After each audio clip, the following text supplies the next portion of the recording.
Chin chin. Cheers, Ryan. Cheers. Salud. We're back. Hello, everybody.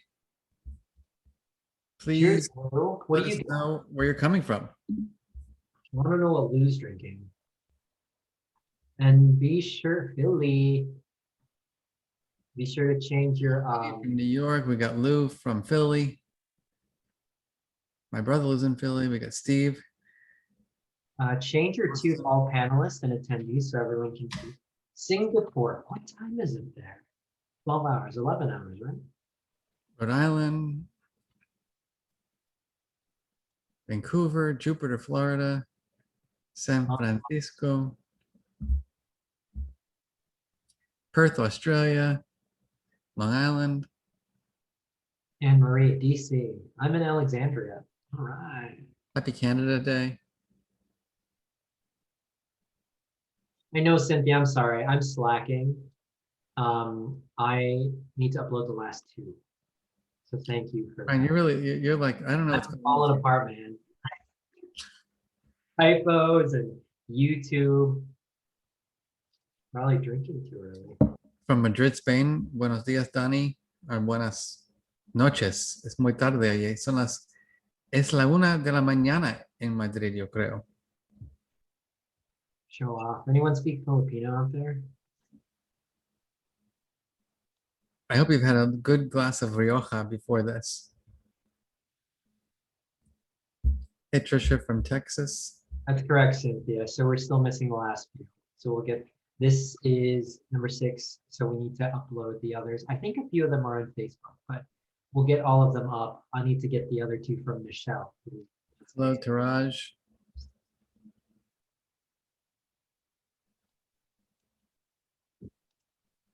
Actually, I prefer Ribera del Duero to Rioja, Dani.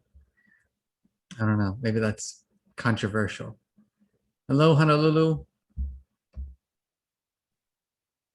We'll give everybody just another minute to come on in. Have you been to Hawaii, Mark? I have, although I haven't had like the real Hawaiian experience. I've been like in like Waikiki and Honolulu, which is nice. Don't get me Very wrong. nice. Very nice. I'm dying to go to the little islands, and Yeah, we have a lot of ruler schools. Actually, we have probably 20 or 30 schools that do ruler out in Hawaii. you're overdue. Hello, Brooklyn. You can write a song like from the Brooklyn boroughs to the Hawaiian Islands. This permission to feel was made for you and me. Okay. Maybe I shouldn't have had a half a glass of wine before this event. What am I drinking? Let's see. Hello, Queens. Johnny Walker Gold Label, just for session 6. All right, so we're gonna get started. We'll give it till 7:05. Let everybody get settled in their seats. Stretch out your necks a little bit. Get a little movement going on.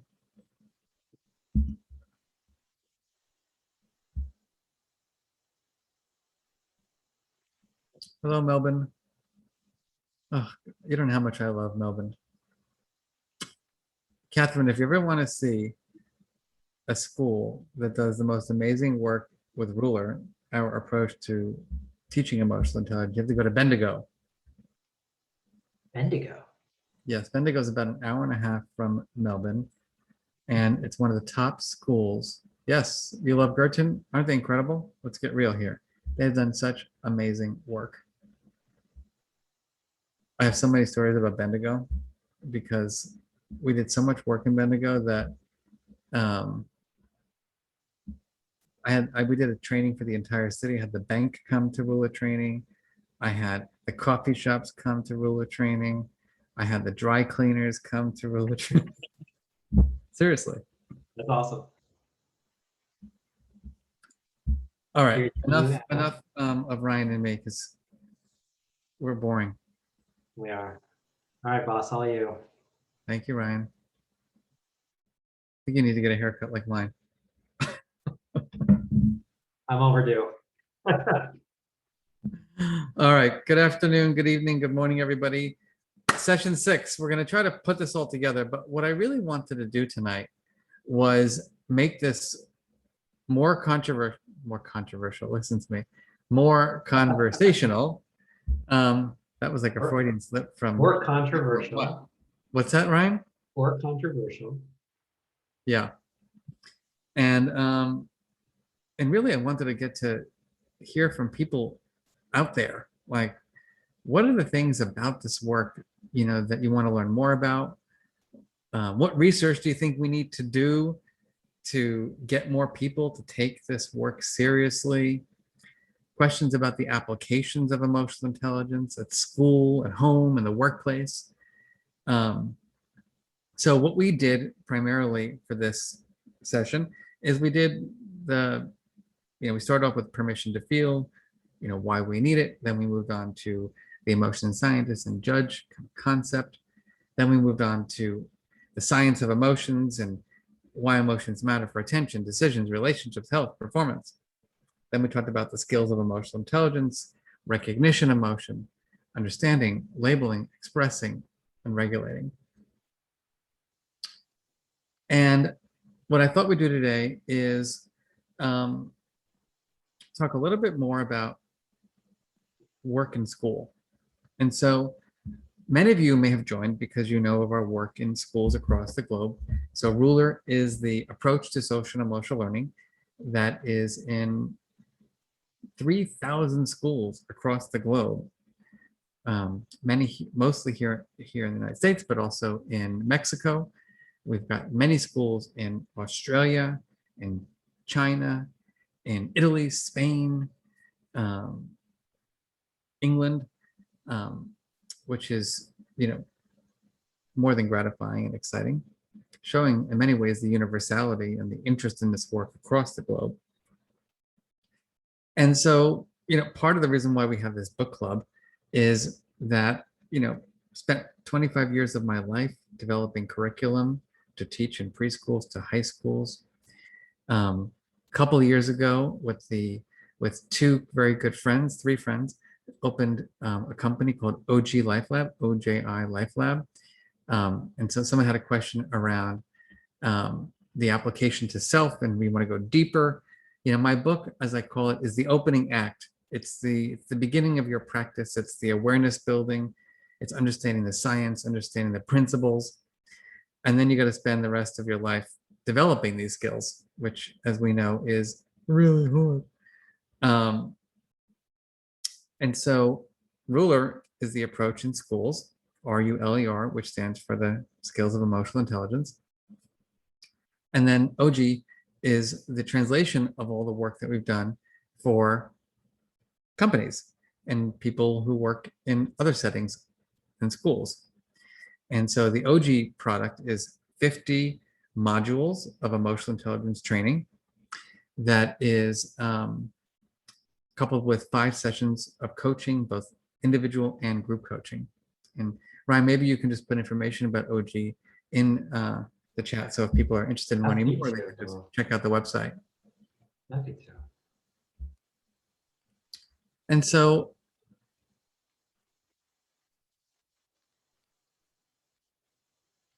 yeah, that would, Mary Ali or Ali, would love for you to send my book to the SEL manager, superintendent, principals of the schools. If you can share the district, maybe I can learn more about them. All right, so I'm sorry that whoever presented to your team was not very dynamic. And so maybe I can rectify that. I'm happy to do a presentation for your district.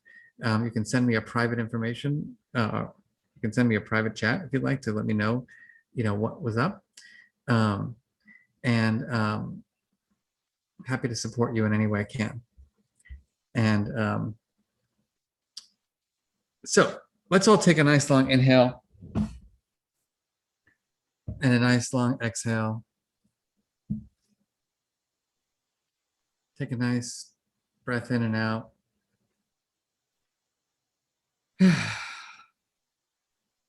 So for those of you, which is many of you, you've been sitting with this information for, I don't know how many years of your life. You've had the opportunity to read my book, Permission to Feel. What are you curious about? What are you still thinking about? And why are you showing up to this? Like, what are you hungry for?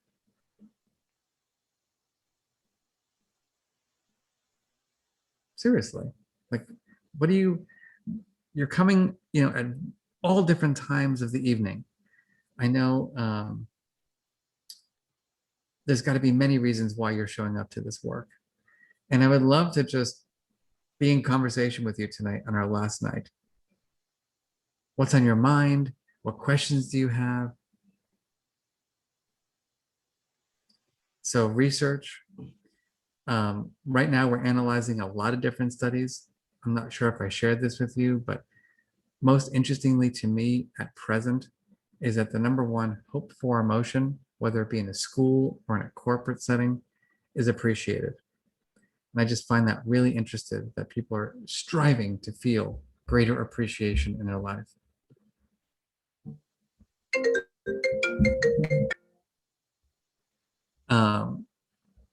You want to see examples of how to implement with children?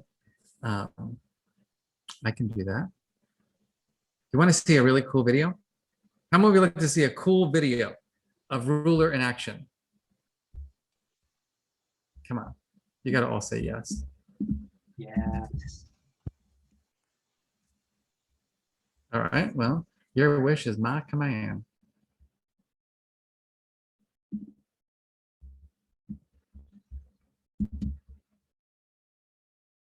Give me 1 second, I gotta find it now.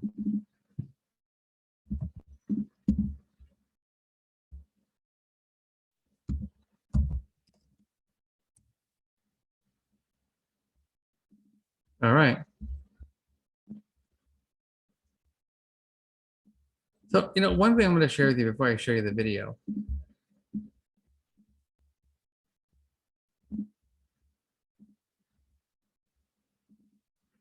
I'm going to give you a little background of ruler. So, for those of you who are unfamiliar with ruler, which is our approach to teaching SEL, this started with my Uncle Marvin, who you've read about in my book, and me trying to take everything Uncle Marvin used with me to help me survive my childhood and apply it to middle schools, because that's where I really suffered. And that's where he was the 6th grade teacher.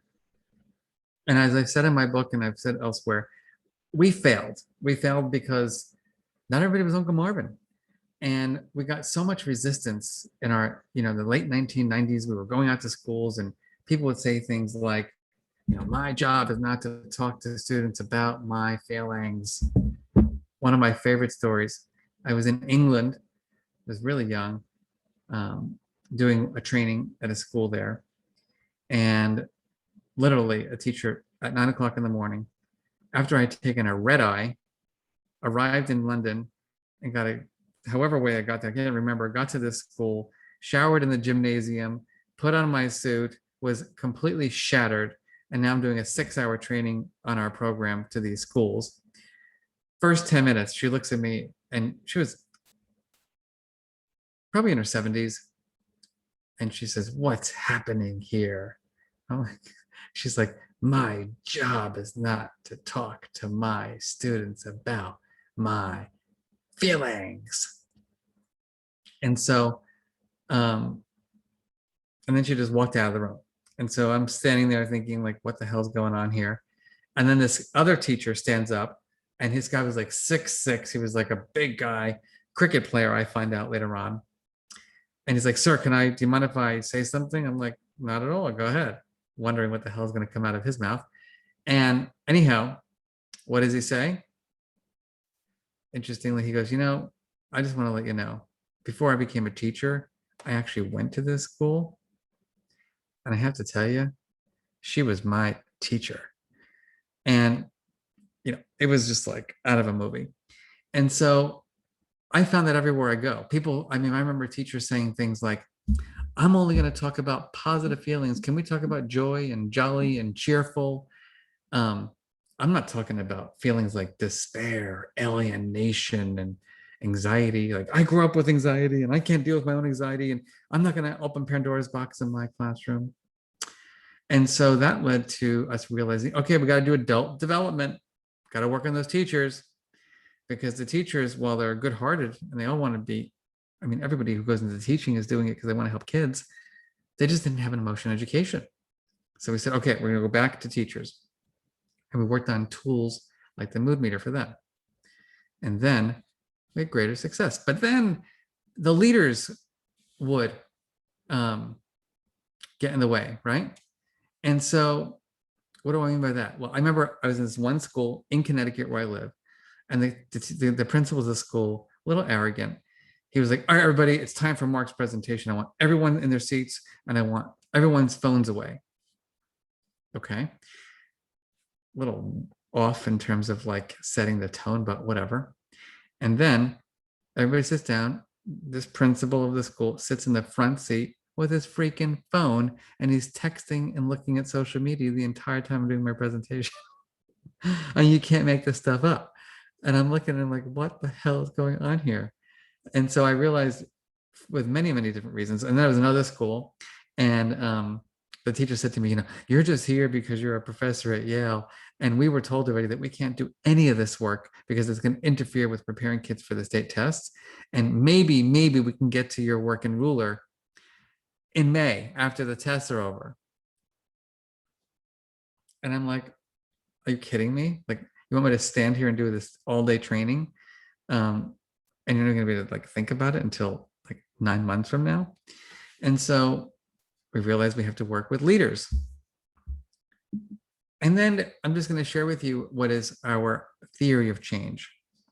We realized that we needed to work with the superintendents and the school boards, and we needed everybody, because if everybody doesn't play by the same healthy emotional rules of Ruler, we're not going to be successful.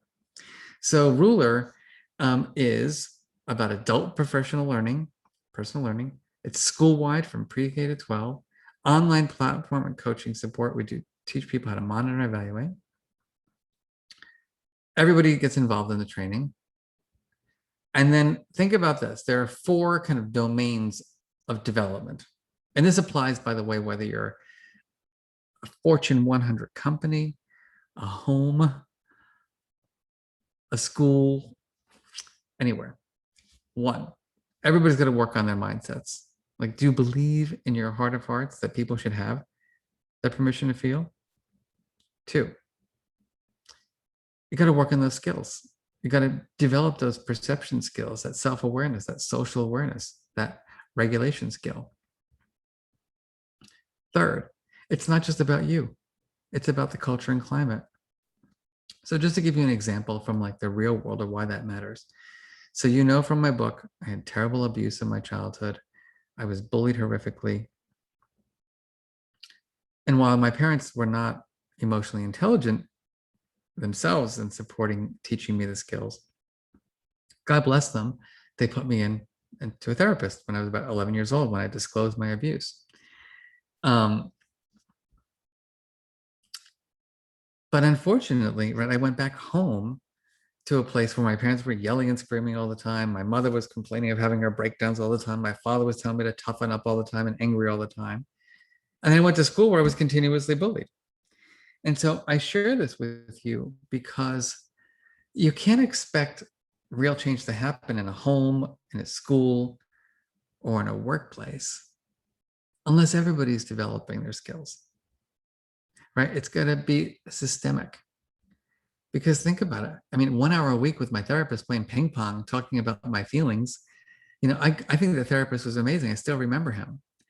But, a little bit of help for sure.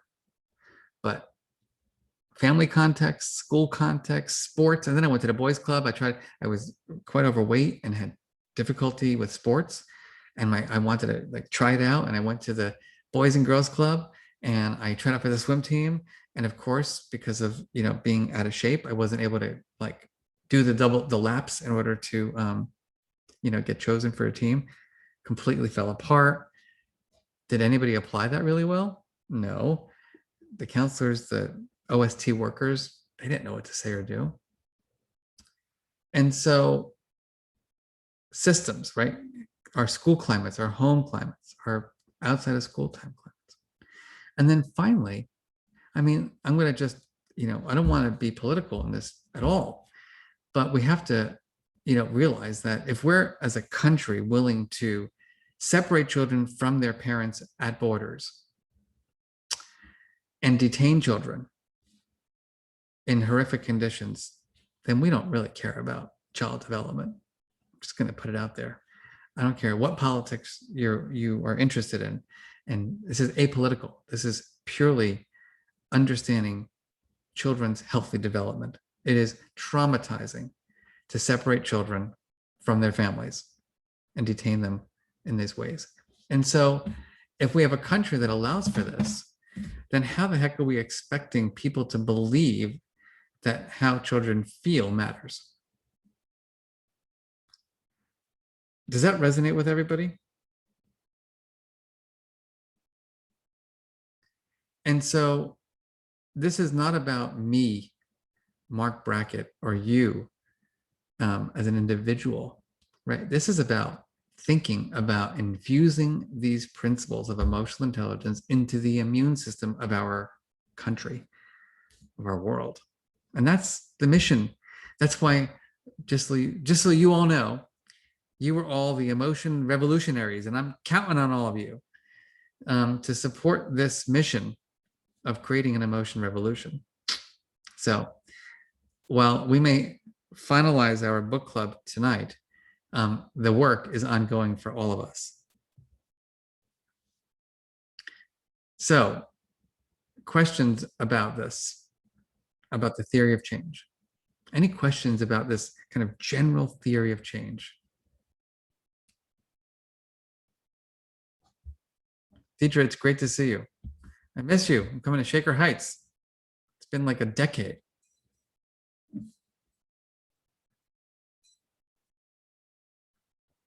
What are your thoughts, everybody? What are you thinking about when I show you this theory of change? Questions about the model?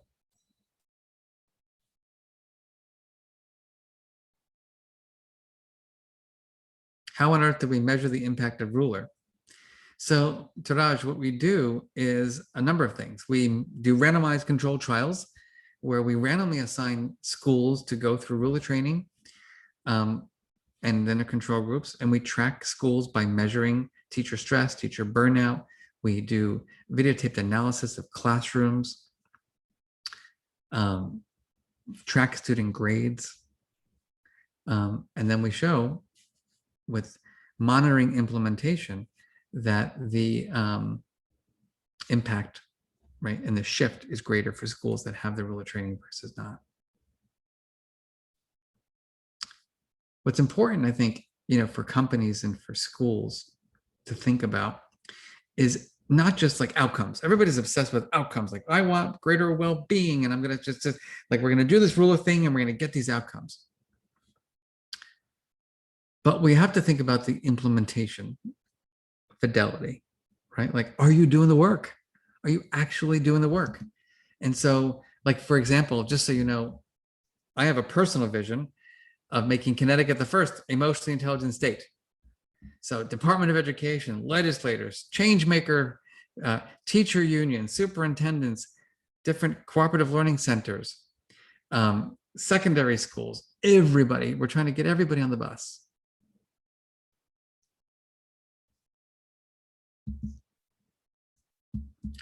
We know that everybody's interested in the work. We know from meta-analyses that this work makes a difference. We know that there's a cost-benefit analysis of this. We know that it predicts, future job labor market outcomes, right? We know the impact of ruler is serious in terms of having quality outcomes for kids. But we still need to be humble, right? Right? Mental health in America is not in a great place, everybody. Right? We know that college students, we know suicide rates are the highest they've ever been, even during COVID. We know that About a quarter teens have lost their self-confidence. Public school students have disappeared from educational context. Distress is higher than it's ever been. We know bullying and bias has not gotten better in our society. It's gotten worse right this year. We know there's been serious hate crimes, obviously our Black and brown friends, but also among our Asian populations. And we know that engagement and stress and burnout, right, so high. So these are slides from a presentation I'm doing. And so I wanted to just share those with you. But now what I want to do is give you a little taste of Rula.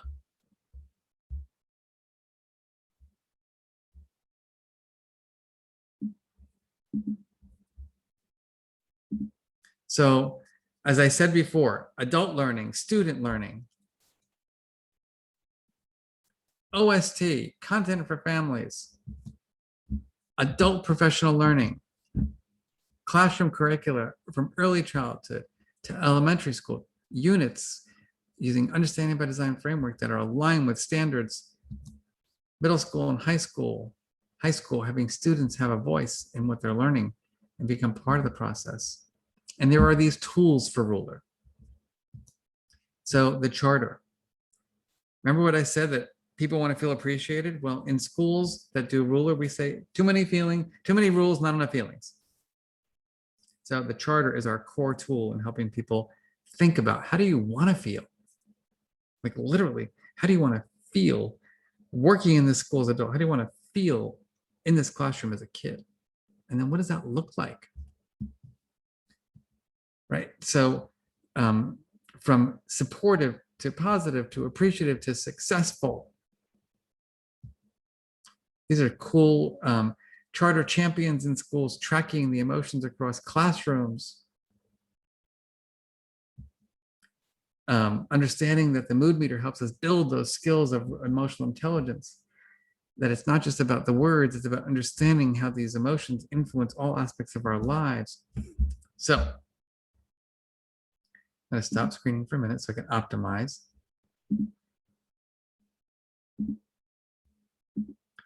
I thought you'd be interested in seeing, this is a video of a classroom of a girl talking about the mood meter. Ryan, make sure that let me know that you can hear this, okay?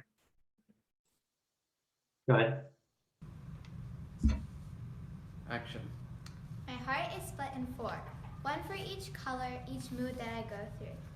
One part is red, ruthless and fierce, right before getting back difficult test score red, a deep down aggressive urge red, a destroy everything in my path red, a look out, I'm angry red.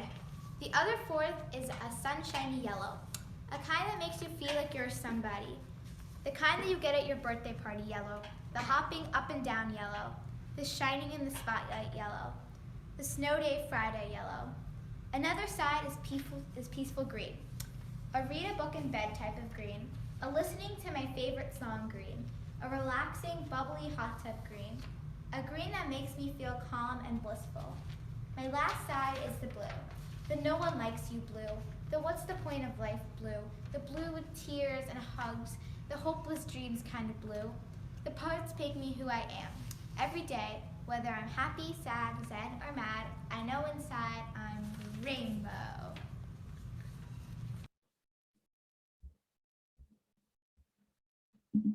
What do you think?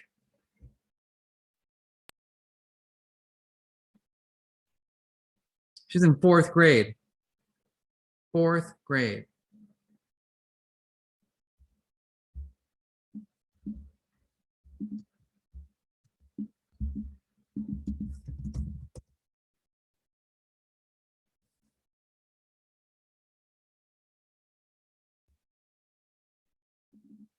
I'm going to show you a video that I haven't shown in years.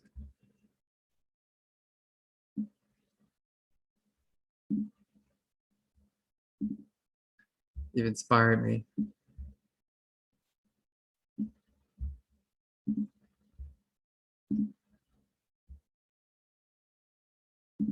So this is a student, his name is Gareth. He is he was a kid who was horrifically bullied and a failing student. And he transferred to a school that was taking emotional intelligence seriously. And in his class on emotional intelligence, where he was learning feeling words and learning strategies like cognitive reappraisal and how to regulate his feelings, he wrote this poem. I hope you enjoy.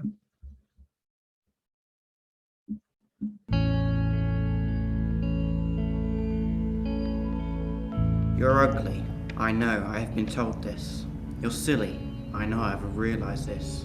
You look like an alien. I know this has been pointed out to me. You have big eyes. I know, I have looked in the mirror. You can't be a pilot, you're not smart enough. It is possible, I have considered this. With every insult you invent, it's strange but it's true. You point out my many failings and help me to improve. As you highlight my many weaknesses, you also highlight my strengths. My ugliness leads to my kind personality.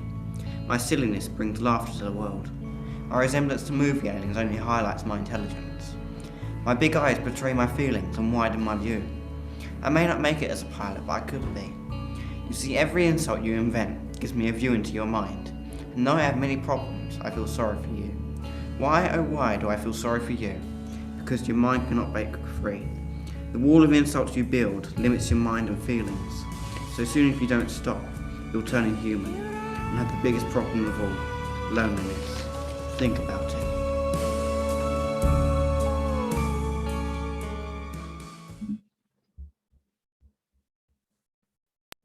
What do you think?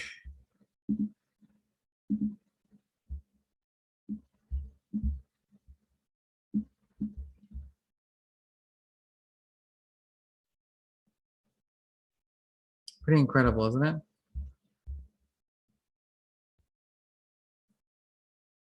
Now, I'm going to share with you. So I was not prepared to videotape him. I was there just because I was there doing research in this school. And of course, you know, as he's sharing this poem that I did not hear before he read it, I just started crying. It was hysterical crying, and it's very powerful. And so my favorite point of the story was that a year later, maybe 2 years later, I was back in the school. He was now in like 7th or 8th grade. And I'm sitting in the cafeteria and he remembers me. And he's like, "Sir, do you remember me?" I'm like, "Of course I remember you. I've been exploiting you across America." And he said, "Well, you know, I want to be a poet." And I said, "That's incredible." And he goes, "Would you like to read some more of my work?" I was like, "For sure." And so he comes back with all this poetry. And he looked at me and he goes, "Sir, look for me on the bookshelves." And I was just like, this is why we do the work. And this is why we do the work, right? Because everyone, right, needs the skills of emotional intelligence, right? And that's all I have to say. Everyone needs the skills. Everyone needs to be seen, to be heard, to have their needs met. And so the way I think about it is that people are asking about equity, I think somewhere down below. And I think equity is about ensuring that every child gets an emotion education.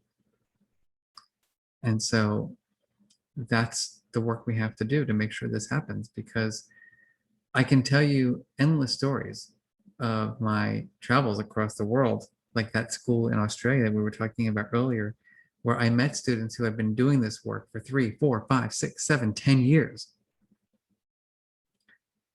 And just listening to these children do problem solving, perspective taking, it blows your mind. It just blows your mind. And that's why it's not just about implementing, right? It's about doing this with fidelity. It's about doing this with quality. It's about recognizing that these are skills that are not a one and done. You know, I always say I've learned enough math by, I don't know, middle school to survive my whole life. I can balance my checkbook. Computers do that anyway. I can count my change pretty well at the grocery store when I go for a coffee. But dealing with my feelings every day around work, home, relationships, it's life's work. So what are you thinking about after watching these videos? What's on your mind? Better lighting. I was like shining. What do you think? Feeling overwhelmed. Yeah, Jack, I'm still on the board of CASEL.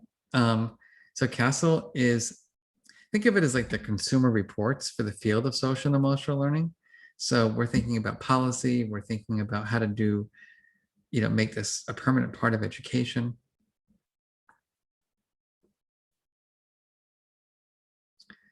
So what's on people's mind? What questions do you have? I want to take at least 10 minutes before we wrap up our time together to really just have that conversation with all of you. Does anybody have a pressing question and they would just love to come live with me tonight, and Ryan can bring you up on the screen?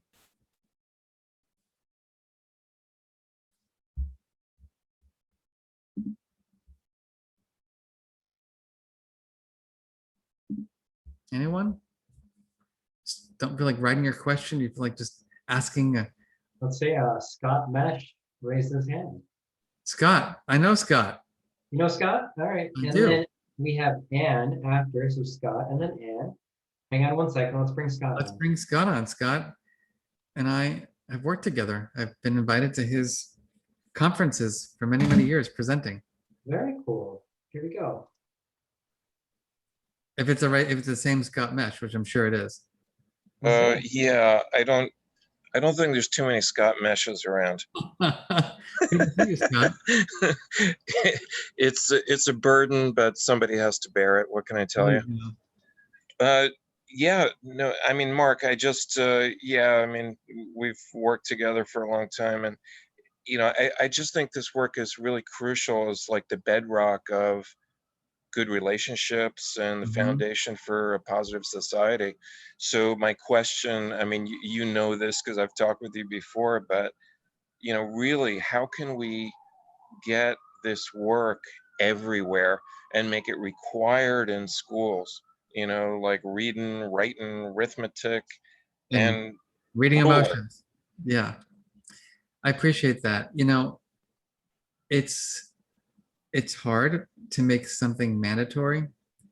I think the problem that we have with the kind of making it a permanent part of education, Yeah, is that most subject areas in schools, there's a criterion of correctness, right?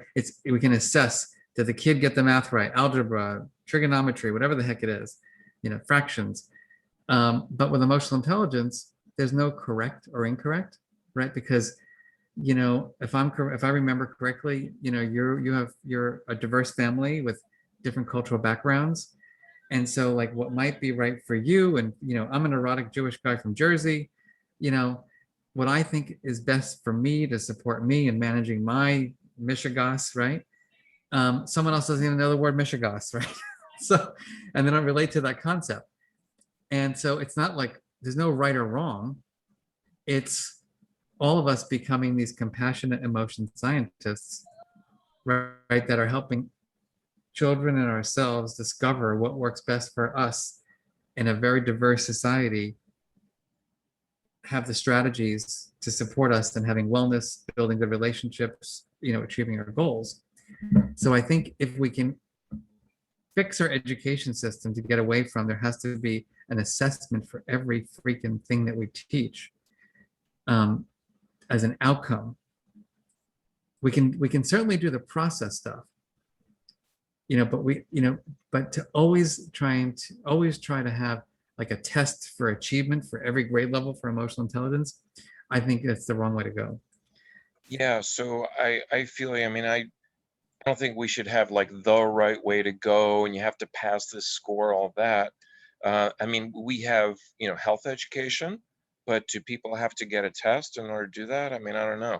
I mean, I think that it's just part of what's important, sex education, et cetera. So I don't think that it's treated the same way. And maybe Well, in think that about it type though, of Scott. vein, yeah, Think maybe about it, we like, might go I mean, that I way. remember sex education. It was like, you learn about condoms, you learn about X, Y, and Z, and then you have a test. Like, what's multiple choice question? What will prevent someone from getting pregnant?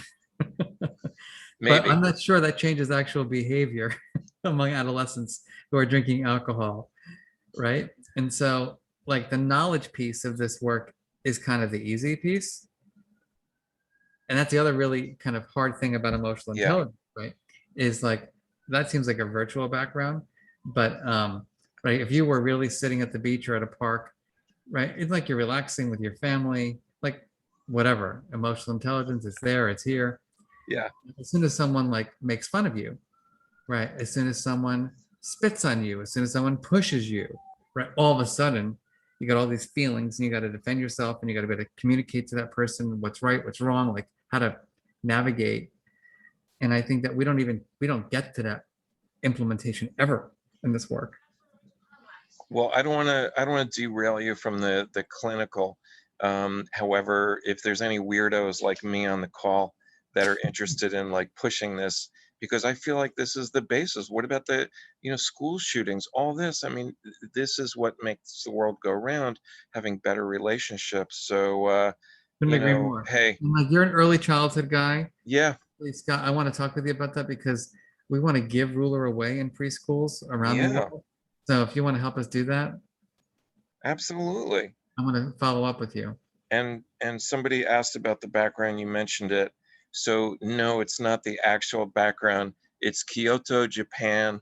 And for people that know it, this is like the best preschool in the world or best kindergarten in the world. So look up that architect that did it. I just thought it was amazing. His TED Talk was just incredible. Scott, it's great to see you. Thank you so much. Let's connect more. I'd love to talk more. Thanks. See you soon. All right, Brian, do you have someone else? Got a different question? We do. Mary Ali raised her hand. So Mary, I'm going to bring you up here. Let's see. Hang on 1 second.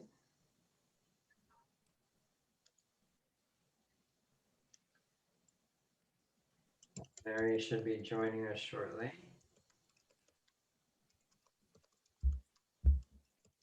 Mary, you with us? You're on mute if you are. I'm unmuted. There you are. Hi, Hi, Mary. guys. Hi, Dr. Brackett. Hi, Ryan. Hello. Thanks so much. I thoroughly enjoy these discussions. Oh, thank you. As I indicated, I'm a retired teacher. I taught middle school for many years and elementary, but I love the concept.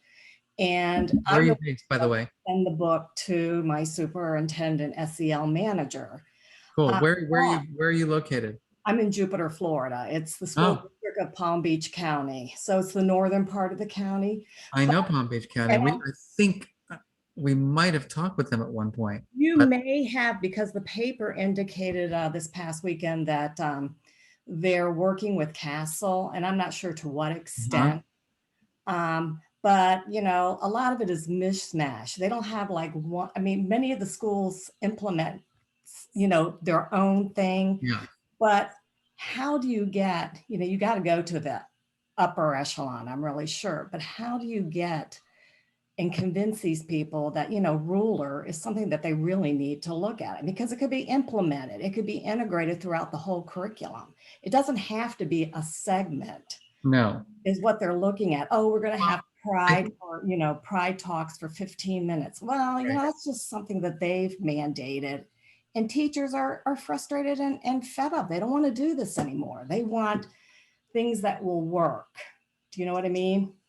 Well, I think part of the challenge, Mary, and this is related to Scott's question also, is that, people want the workshop, right? Yeah, they do. They want the classroom kit. I've written a lot about this, like, let's throw away the freaking kits, I agree. because like Right. Thursdays at 3. I was a school teacher for years, and we always got these workshops, and I can tell you how many times that I did not implement these little packages, because it's like, well, wow, something else to do. Hodgepodge.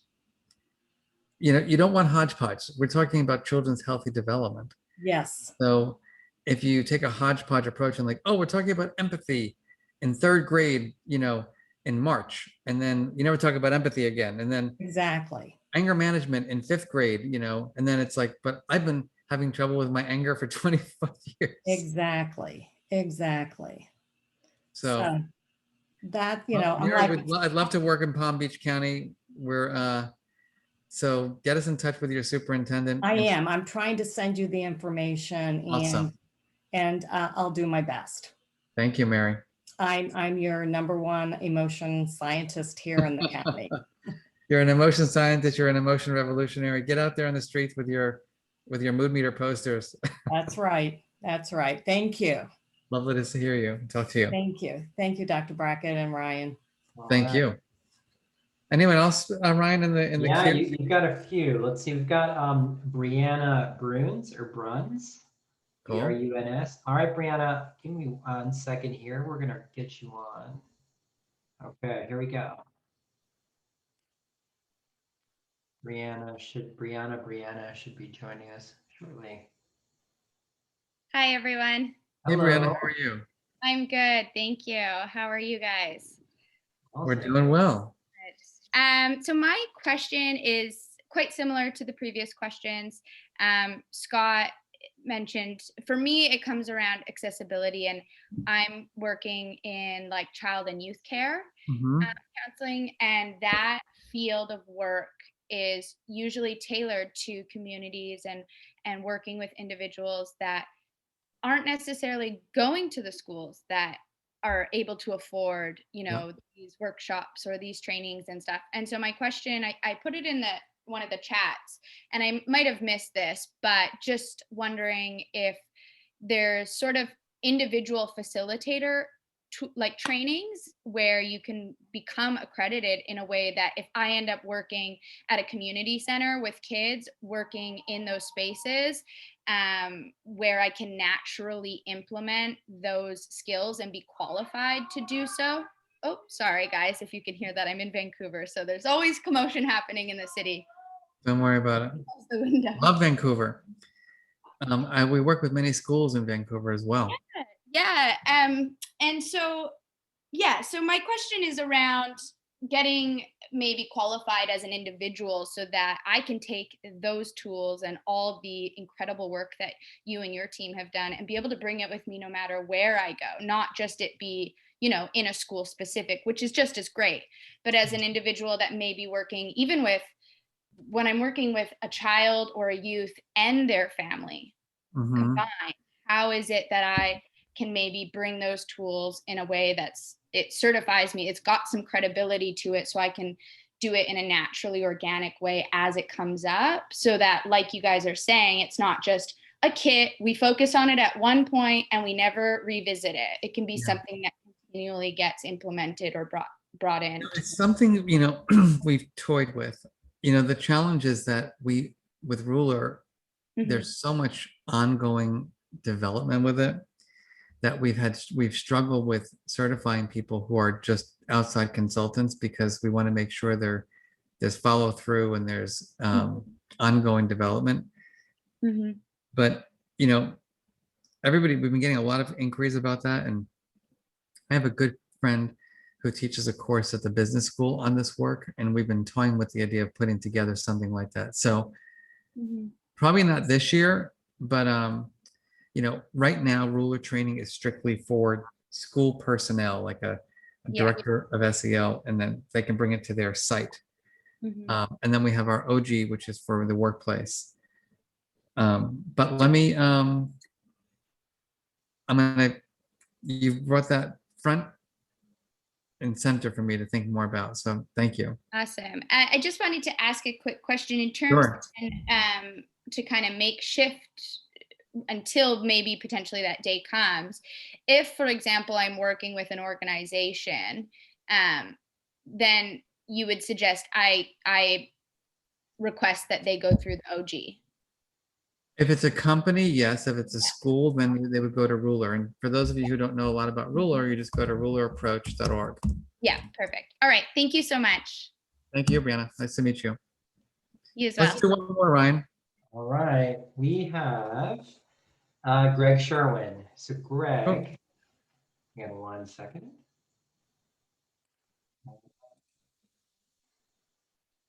There we go. Greg is joining us right now. Great. Greg, you're with us, How are you? and I think you're on mute at the moment. I'm So with we- you. There we go. Hi, Greg. Hi, Nice to meet you. Where are you coming from? Boulder, Colorado. Nice. It's a fun town. It is a fun town. I've enjoyed living here. I have a question for you, and depending on your answer, it could lead to another question. Oh, good. But what do you think is the possibility of people transforming their emotional state by the simple process of just expressing their emotions as best that they know how? In other words, without offering explanation or judgment or analysis, but just to hold and say, I feel sad, I feel mad, I feel afraid. If there was a space just to do that as a practice, would the emotional state of the individual, and if it's that individual's in a group and the whole group is doing it, do you sense, or do you have any data or evidence that shows that their emotional states will change, and it will tend to change for the better in service to the highest good of their environment? Yeah, Greg, it's a great question. And so what you're bringing up, or, we can get into the kind of sciencey stuff of our work. And so we know from multiple kinds of studies that the mere labeling of our feelings is a strategy, right? Especially when we're experiencing strong, unpleasant feelings like frustration or anger or anxiety, that just saying, I feel, angry as opposed to anxious, that's helpful to kind of deactivate your nervous system. We know from other research that not even the labeling of it, but just like talking about your feelings, just expressing them with the vocabulary, without the vocabulary, like just getting it out. Major psychological health benefits, from fewer visits to the doctor, to lower blood pressure, to less burnout. The challenge, though, that I bring up in my work is that, like, sometimes we really need, the best example I have, I'm not sure if I brought this up earlier in this book club, but so as a professor at Yale, I was doing a lot of work with my own students, and they were all telling me they were stressed. So they were expressing, I'm stressed, I'm stressed, I'm stressed. And I was like, okay, well, let's do a little bit of writing about our stress levels. And then all of a sudden I started doing some qualitative analysis of their writing. And what we found was that their stories around stress really were about envy. And so this one's richer than I am. This one's got more connections than mine do. This one studies less than I have to, and I can, has better grades. And so I bring this up again because that you may label it improperly, and then you're going to get the wrong help, right? Because then they were going from mindfulness and, yoga training. And I'm a big proponent of both mindfulness and yoga. I do both of them regularly. I did a yoga class before the book club tonight. But if I'm feeling extreme envy because everyone else is richer and more successful, at least I see it that way, until I work on the cognitive strategies of kind of reappraisal or other forms of emotion regulation, I'm probably not going to be able to manage the envy very well. And so I see all these things as really important in our discussion about helping people to have greater wellness and manage their feelings. like breathing exercises can be very helpful for helping us deactivate, be present. But if I'm really pissed off at my partner, I need some strategies on how to have a difficult conversation. And so I just see this as much bigger, than kind of one piece. Does that resonate with you? Some. I follow-up question. Please. Okay.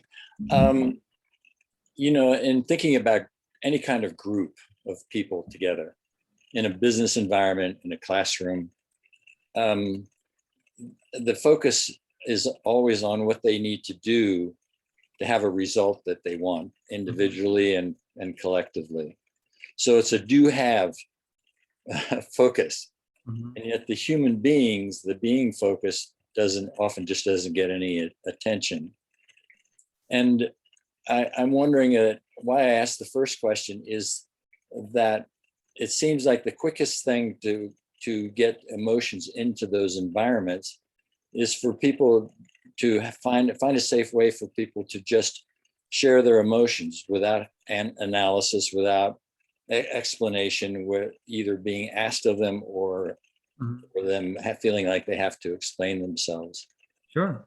Do you have any evidence or in your experience or practice that actually groups can move from emotional state of non-participation or less participation to more participation just through the process of acknowledging how they're feeling at a given moment in time collectively? And 100%. And so I think, it's like, I hate to say this, but in psychology, it's always like, yes, and sometimes, and because it's complicated, it depends on, the trust level of that group, right? It depends on what emotions people share, right? And so if it's a healthy group and there's lots of trust and good relationships, then all is great. If it's not a healthy group and there's a lot of mistrust, then me sharing my feelings might activate you and might lead to retaliation. And so it's just, go ahead.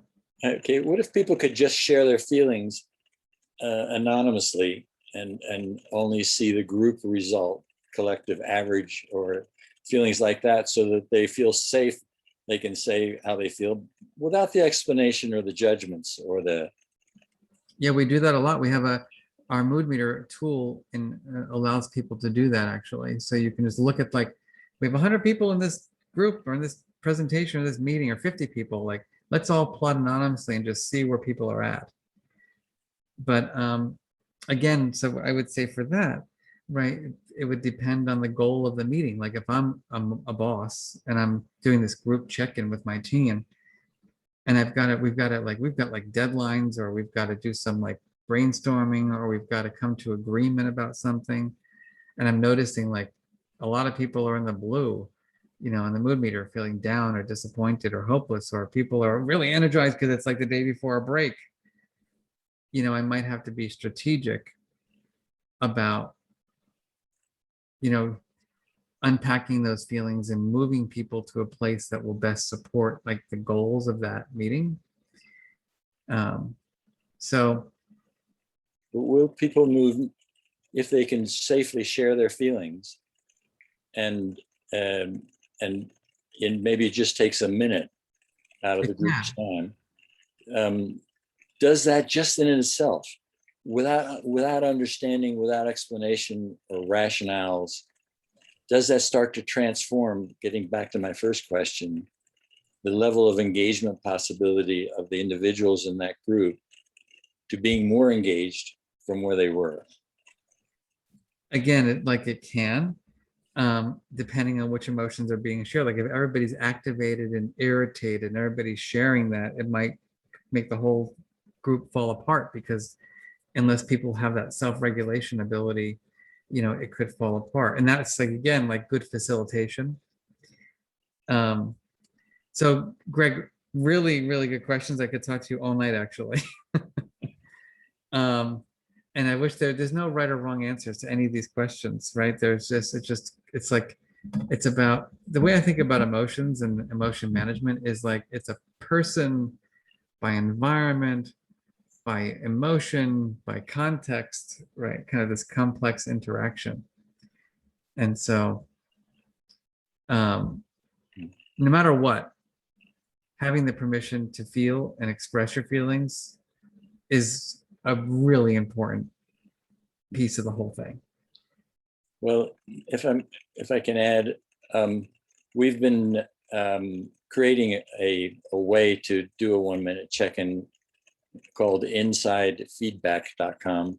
Cool. And I ask those questions because we experience the challenges that you're talking about. Yep. And yet, I think that there's something that could be, I think it's the beginning of something, and hope that you will check it out. Awesome, I will. Thank you so much for sharing. Thank you. Nice to meet you. Same here. So everybody, it's 8 o'clock. Have you had your dinner yet, or your breakfast, or your flat white with poached eggs on avocado toast? I want us to, firstly, I want to say thank you for everybody who participated tonight. Really enjoyed that. So thank you so much.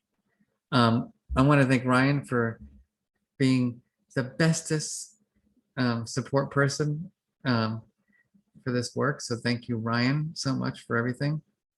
And I have some favors to ask of everybody. It's not over until the emotion revolution has revolutionized our world. So one, please let people know about the work. Go on social media, share ideas that came up for you tonight in this Permission to Feel book club. Let people know about the work. I'm also going to ask all of you, if you've read the book, to give a review of the book, because I want to hear what you think about the book. So if you wouldn't mind going on Amazon and writing a review, I would deeply appreciate that. And I want to end with a little bit of visioning, because I am a little bit grandiose, in this work. And why not be grandiose? So you only live once, right? So everyone, right now it's, I don't even know what it is. It's July 1st, 2021. We've just come off of a 16-month pandemic. So here's my question to you. You've learned tools like the mood meter. You've all become emotion scientists as opposed to emotion judges. You're giving yourself and everyone you love, and even the people you don't love so much, the permission to have all their feelings. And you are developing all of your ruler skills. It's now July 1st, 2022. And Ryan has emailed all of you and said, we're going to come back for a reunion. How do you feel about that, by the way? Let's do a reunion in a year from now. And so my question is, what's different for you? What is different? Everyone, I need you to write this in the chat box. What is different? You're applying these skills to your personal life, your professional life. What is different?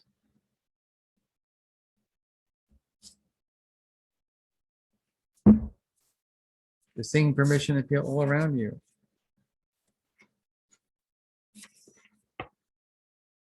Possibility, patience. My life will be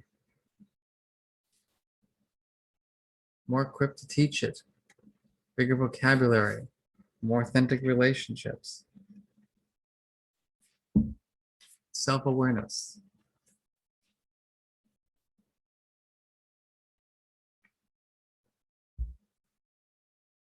Higher education, great. So I know it's late and I know people need to move on. I want to thank all of you for joining me for these 6 sessions. And I'm going to end by just reading the last 2 paragraphs, of my book to just bring it all together. Here we go. Emotion skills are the key to unlocking the potential inside each of us. And in that process of developing these skills, we each, heart by heart, mind by mind, create a culture and society unlike anything we've experienced thus far, and very much like the one we might dare to imagine. It's not easy to change a whole society, but we have to try. Our future and our children's future depends on it. So on that note, may you all have an amazing July. May you all have peace, tranquility, and I hereby grant all of you the permission to feel. Ryan, have a great evening. Thank you so much again. Everyone else, it was absolutely a pleasure to work with you. Never stop sending us questions. And please keep marching to that drum that everyone can hear so that we can create that emotion revolution. Peace. Talk to you. Thanks, Mark. Thank you, Ryan. Bye all.